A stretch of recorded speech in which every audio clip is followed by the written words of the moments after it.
Yeah, we're like the Pittsburgh Steelers right now. You know what that mean? No, the Pittsburgh Steelers right now have not outgained or outscored any of their opponents in this season right now, and yet they got a winning record. I think I'm Mike Tomlin's lucky charm because every time I pick against them, they win. LeBron James. Now, I think he meant to say outgained, not outgained and outscored. It's hard to win if you're outscored. Right. They're outgained, Yeah. but they're not outscored. We'll give LeBron a break. He just finished playing a basketball game, and he's almost as old as me at this point. So we'll give him a little slack there. He's not that old. But that's right. He's almost your age. You know, how old is LeBron? He's 38, I think. He's not about to be 39. Yet, no, I think he's 38, about to be 39 this year, but still remarkable how he's moving and playing. And basketball, jumping and cutting and 82 times a year plus the playoffs. So he's 39. It's insane what he's doing at his age. You don't see that in basketball very often. Big body, wear and tear on the joints, up and down the court, up and down the court, up and down the court. It's not like asphalt, but still, wood isn't exactly the most forgiving surface in the world either. It's not like grass. So good to see LeBron still going, and good to know that he's still interested in the National Football League. And he understands what's happening with the Steelers, given that they continue to win. We'll see if LeBron James picks against the Steelers this weekend. We'll see if we pick against the Steelers coming up in the Mega Picks podcast later today. Speaking of the Steelers, one of the issues percolating with the team, and we talked about this yesterday from Coach Mike Tomlin's perspective, his pebble in the shoe comment about what we saw from George Pickens during and after last week's win over the Titans. He wasn't happy on the field. He reportedly wasn't happy in the locker room. He scrubbed all references to the Steelers from his Instagram page. He had an Instagram story at one point that said, "Free me." Tomlin tried to downplay it on Tuesday. Here's Pickens talking to reporters on Wednesday, including the question he was asked. Let's have a listen to the exchange between a reporter and George Pickens. George, are you upset? Oh, no. What do you mean by the social media reaction? I don't really mix social media and football together, so. You did kind of hide all the Steelers stuff from your profile. Just what was behind doing that and then restoring it? Just clearing out my page. So, I mean, not really too crazy. It got nothing to do with the Steelers at all. Were you frustrated after the game Thursday night? No, we got the victory. Take out a touchdown. We just engineered the victory. That's all. I was happy, if anything. What was going through your mind after the score? No, I was just getting back to the sideline. His touchdown engineered the victory, so I don't know how I can be mad at that. Somebody got called to the principal's office, Chris. Definitely. Somebody had to sit across from Mike Tomlin. Bullshit. Somebody, and we love George Pickens, but come on. Somebody had to sit across from Mike Tomlin and had to hear it and had to feel it. You know, like when you're a kid, and I don't know if this applied to you, but the worst feeling wasn't having your parents mad at you. The worst feeling was having your parents disappointed in you. And I think Mike Tomlin put Pickens through that whole gamut from anger to disappointment. And the disappointment is the thing that just cuts your heart out. Yeah, no doubt. So, right. He's almost doing the Stepford Patriot routine there. He's been programmed like a robot to go out and say those things. I mean, anybody knows you're cleaning up your page. You're not scrubbing it of every reference to the professional football team you play for if you're cleaning up your page. He deleted every post except the one showing his highlights from Georgia, for crying out loud. Yeah. And no. look, right. he clearly was frustrated. And Mike Tomlin was clearly trying to downplay it. And it's obvious that Pickens has gotten the message.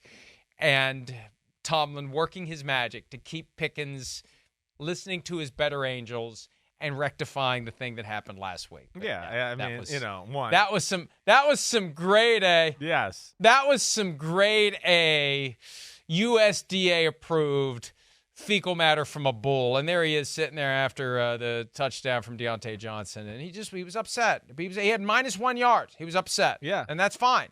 That's fine. I get it. Yep. It's fine to be upset. It is fine to be upset. It's not fine to be upset and then start making it a distraction for your football team, right? Whether it is scrubbing your social media. Again, even in those areas right there, it's okay to be upset. Don't make it so visibly noticeable to everybody on TV and even your teammates on the sideline. You just took the lead in a football game, and you're over there looking like, woe is me, right? And that's where it's not a good look, okay? And he's young. He's talented. I know how it works. Trust me, I've been with receivers. They're the most gifted guys on the field, and he's one of them, right? So, I understand the frustration, but you just don't want to let it filter over. And, like you said about Mike Tomlin, I bet you he got the principal's office, Mike Tomlin, also from his own agent. I'm guarantee his own agent was like, listen, this is not doing you any good.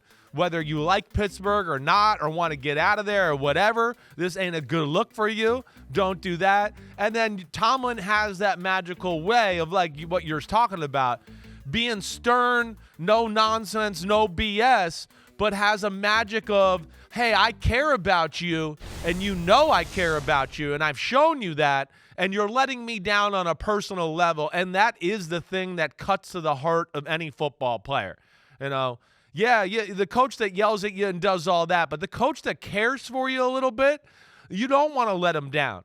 Football players are good soldiers that way.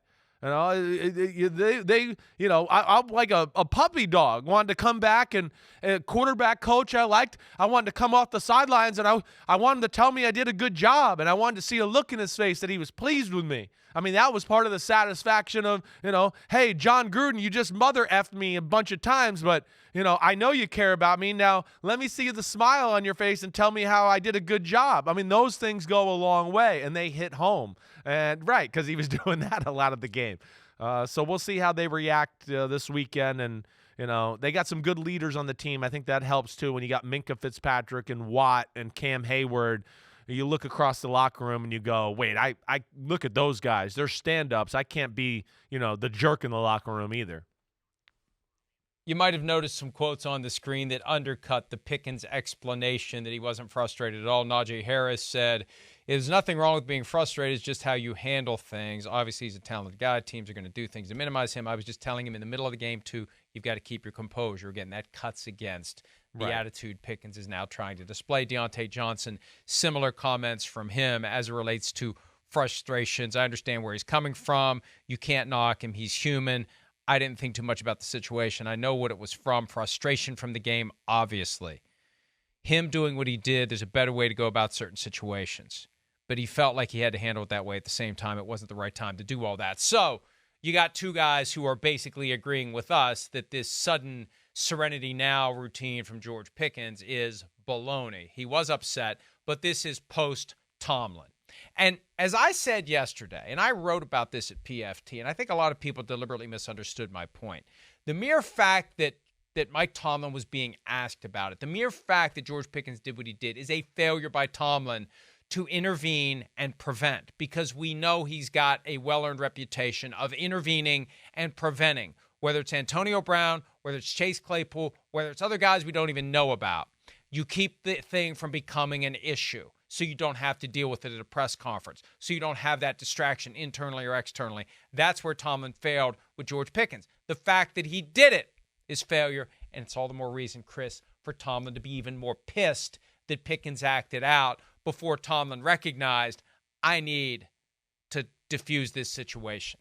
Yeah, I think, to something you've said a million times. I mean, that's where I think Tomlin's probably pretty special, and the fact that he has a good pulse of the team and understands, maybe when guys are about to boil over, and he calms the waters there a little bit and lets them know his feelings, where they're at as a football team, and gets everybody back on the same page here. This one's a tough one, right? And then with these offenses and their offense, the way they're playing, yeah, he's probably got to keep his eye on his receivers the whole year and keep pounding into their brains a little bit like, hey, yeah, it ain't going to be easy, right? We just need you to keep being good soldiers, doing what we ask, helping the run game, block that. The ball will come your way at some point. Make sure you're ready. Make sure you're not pouting. Make sure, you man up, all those things. And I think he'll continue to preach that to his football team because that's what he's all about. Hi, it's Mike Florio. Thanks for watching PFT on YouTube. Hit subscribe for the latest news and analysis from Pro Football Talk.